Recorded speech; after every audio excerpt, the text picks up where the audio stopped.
Eu sou Celso Giannini, psicanalista, e esse é o Nas Barbas da Psicanálise, um espaço onde a gente discute diversos tipos de terapia e sobre saúde mental.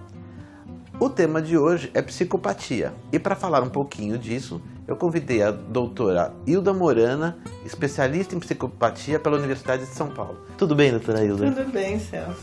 Muito obrigado por nos ceder essa entrevista. Um prazer. Eu gostaria de começar essa entrevista perguntando o que vem a ser a psicopatia. A psicopatia é um defeito do caráter. E didaticamente a gente tem 3 defeitos de caráter. Né? Primeiro, o traço anormal de caráter. Então, são pessoas que conseguem ter uma vida normal, mas elas têm um traço anormal.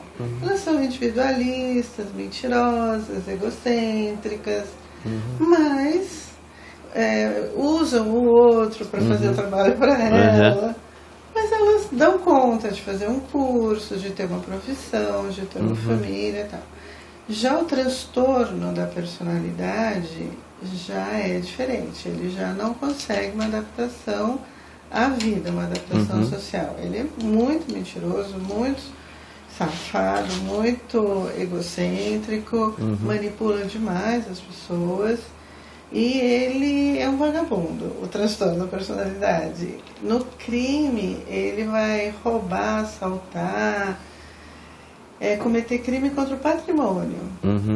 Mas o transtorno da personalidade não vai matar ninguém. A diferença entre o transtorno da personalidade e o psicopata é cruel. Entendi. O psicopata é insensível. Ele tem um defeito cerebral no lobo frontal, numa área chamada área suborbitária. É uma área extensa que existe, mas não funciona. É um problema de nascença. Ele nasce e herda isso. Entendi. Ele herda isso, não necessariamente do pai e da mãe, tem muitos casos que herdaram do pai e da mãe, mas em geral de um tio, de um primo, de um avô, ele herda esse defeito. E o problema de quando você faz o diagnóstico de psicopatia é que o psicopata é da natureza dele. Ele vai sempre reincidir. Ele sempre vai reincidir. Ele vai passar a vida fazendo maldade. É muito grave. E nas cadeias eles estão em 20%. E na sociedade de 1 a 3%. 1 a 3% é muito, é pouco. Eu comparo a porcentagem de psicopata com vitiligo. Você já viu vitiligo no shopping, no restaurante, em algum lugar? Sim. Quando você vê um vitiligo, é 1 a 3% que incide o vitiligo. Eu queria saber como identificar um psicopata. Esse é o grande problema, você não consegue identificar. Por quê? Tanto o transtorno da personalidade e principalmente o psicopata, eles são pessoas que vão te tratar muito bem, vão te seduzir ao ponto máximo, né? Vão te manipular. E você acha que você é super sortudo. Fala, como essa pessoa gosta de mim, né? Ela me trata tão bem, ela se preocupa tanto comigo. E quem não gosta de ser bem tratado? Todo mundo gosta de ser bem tratado. E se torna presa fácil. Então, quando alguém te tratar muito bem, desconfie. Pode ser um psicopata. E ele vai fazendo com que você abandone seus amigos para você ficar só a serviço dele, que você inclusive abandone o seu trabalho, né? E aí ele vai pedir uma coisa para você, você fala, como que eu não vou dar isso se ele faz tanta coisa por mim? Aí ele te pede dinheiro, uma casa emprestada, um carro emprestado, e aí ele vai tirando tudo de você. Quando você já não tem mais nada, tá sem dinheiro, sem amigos, sem família, ele te abandona e vai buscar outra relação, entendeu? E aí a pessoa fica, mas por que eu fiz de errado? Por que ele não gosta mais de mim? E a pessoa ainda se culpa. Né? É bem complicado. Como se preservar desse confronto com um psicopata? Todas as vítimas de psicopata me dizem a mesma coisa. Falam, o sexo era maravilhoso. E era um sexo intenso, em geral violento, e as pessoas acham que conheceram um atleta sexual. Entendi. Né? Então, muito residente chega para mim e fala, ai, doutora, conheci uma menina que é uma atleta na cama, ela é psicopata. Ai, doutor, ela é psicopata, entendeu? Por quê? Porque o psicopata, ele não tem sentimento, ele não tem nenhum sentimento pelo outro.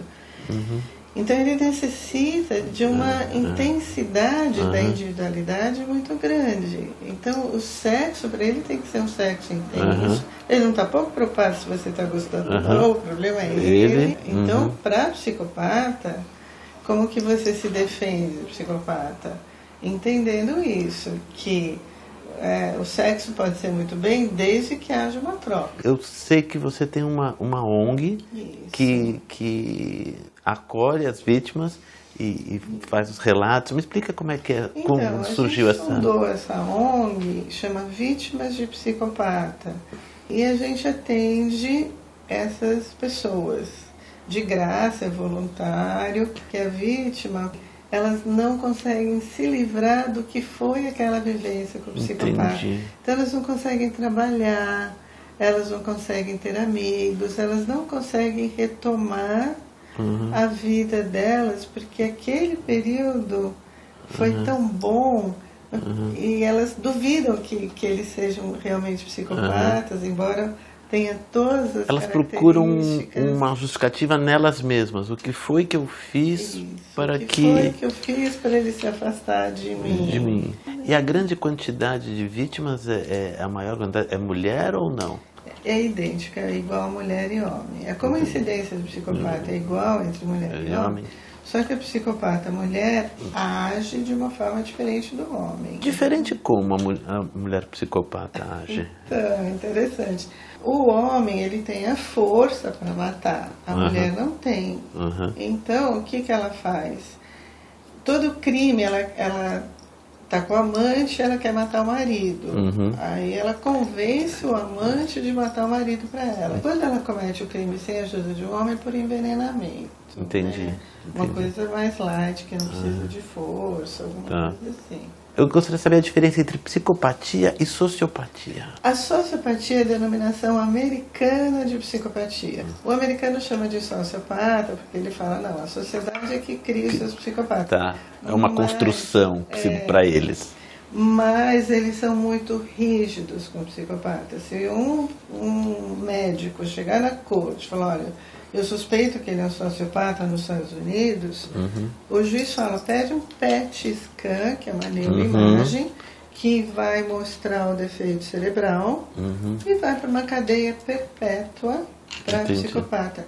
E isso que eu acho que o Brasil falta, porque o psicopata na cadeia, ele manipula o transtorno da personalidade, que é um vagabundo, mas não é cruel. Mas ele vira pro transtorno da personalidade e fala, você vai lá e mata aquele cara, porque senão eu te mato. O que você faz? Claro. Você vai lá e mata o cara, senão você morre. E aí a pena do transtorno da personalidade cometer um furto, que ia ficar 2 anos na cadeia, ele vai ficar 10, ele vai ficar 20. Entendi. Né? Então o mundo decente, até o Chile, entendeu isso. Que psicopata não pode ficar na mesma cadeia do transtorno. Tem que ter cadeia para psicopata. Né? E aí eles fazem um exame que eu validei no doutorado, que é a escala Hare, chamada, né? Escala Hare, e se faz o diagnóstico de psicopatia. E nos países americanos que tem pena de morte, eles vão para pena de morte. Existem tratamentos disponíveis para psicopatia? Ou não? Ou são atenuantes? Eu montei um ambulatório de transtornos da personalidade no IPQ, no Instituto de Psiquiatria do Hospital das Clínicas, e fiquei 10 anos com esse ambulatório. Aprendi muita técnica, por exemplo, não adianta castigar um psicopata. Então o pai e a mãe, o filho roubou, o filho bateu em alguém, você está de castigo. Não adianta. Mas fala assim, você não me deu dinheiro para ir para balada. Não, tudo bem, você quer dinheiro para balada? Então nós vamos fazer o seguinte, essa semana, se você não mentir, não bater, não roubar, não fizer nada, no fim de semana eu te dou R$200 para ir para balada. Ele acha aquilo um desafio. E ele fica porque são as coisas mais caras para ele, né? Ele fica quietinho. Ou seja, funciona o estímulo, a premiação Funciona a premiação e não o castigo. Entendi. O castigo ele fica mais revoltado, vai ficar mais psicopata. E assim, são várias coisas desse tipo que a gente aprendeu, mas eu não achei nenhuma medicação. Eu usei toda a medicação do Instituto de Psiquiatria, nada. Aí depois de 6 anos eu achei a medicação. Então existe uma medicação que não cura, não altera a dinâmica cerebral, mas é assim, é um neurotransmissor que a gente tem, que é a gabapentina. Existe dentro do nosso cérebro a gabapentina. E aí o laboratório fez a gabapentina, então eu dou uma quantidade maior de gabapentina. E tem um jeito certo de dar. Ele faz uma sintonia inibitória no cérebro. Como o psicopata é muito excitado, ele adora uma aventura, adora um perigo, adora uma risco, uma adrenalina. Com a gabapentina, ele fica sem essa disposição. E aí a família consegue lidar melhor com o sujeito. Então não tem cura, precisa vir para um tratamento e tomar gabapentina o resto da vida. Entendi. Olha, queria agradecer demais a sua presença aqui. Muito obrigada. E esse foi mais um Nas Barbas da Psicanálise. Se você gostou do nosso papo de hoje sobre psicopatia, curta, compartilhe, indique aos amigos. E na próxima semana teremos mais um tema interessante, sempre sobre saúde mental e diversos tipos de terapia.